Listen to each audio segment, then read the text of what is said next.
देहरादून आए तो हमारे दिमाग में राजमा का कोई कंसेप्ट नहीं था। राजमा हमने यहाँ आके, क्योंकि आदमी जिस जगह पर जाता है फिर वहाँ का खान पान धीरे धीरे। मेरे पहले पड़ोसी थे सकलानी जी, भोलादास सकलानी, जो कि अंग्रेजी के टीचर थे साधुराम में।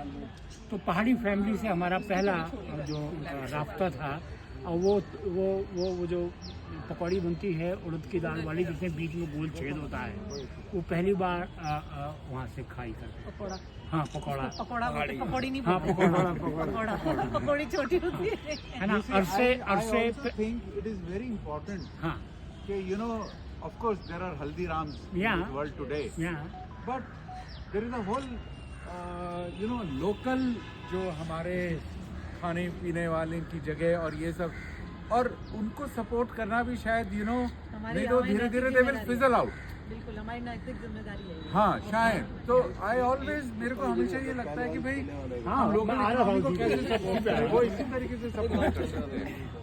उसी पे आ रहा था। और हम सब बहुत चटोरे थे, हम आज भी चटोरे हैं, है ना, आज भी चटोरे हैं।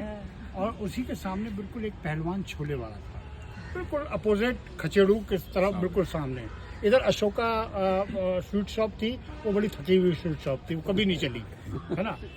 पहलवान छोले वाला था। पहलवान जो है वो बहुत सस्ते छोले और चावल देता था, और पकौड़ियाँ बना के रखता था।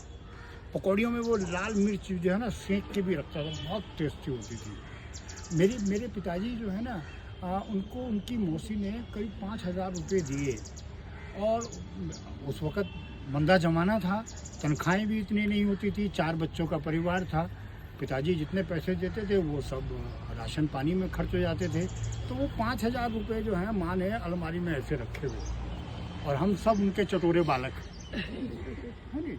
और जब भी मम्मी पूरी मंगानी है, कचौरी मंगानी है, उसमें से निकालना, लो जी।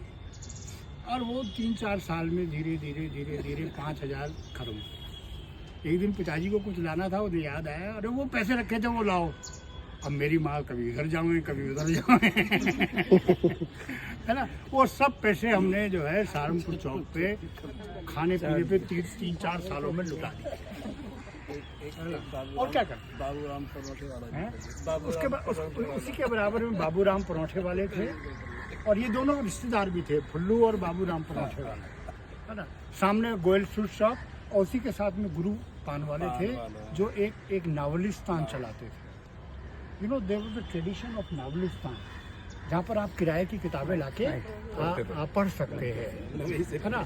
मेरे घर में बचपन से ही साप्ताहिक हिंदुस्तान, धर्म योग, सरिता, मुक्ता, मनोरमा, ये सब आया करती थी किताबें, है ना। और मेरी माँ को शौक था क्राइम स्टोरीज पढ़ने का, है ना। सत्य कथा, सच्ची कहानियाँ, मनोहर कहानियाँ वो द टॉप मोस्ट पब्लिकेशन। और साथ ही साथ हमें चस्का पड़ गया उन्हीं के साथ साथ वो नावल पढ़ने का। तो बचपन में जो है वो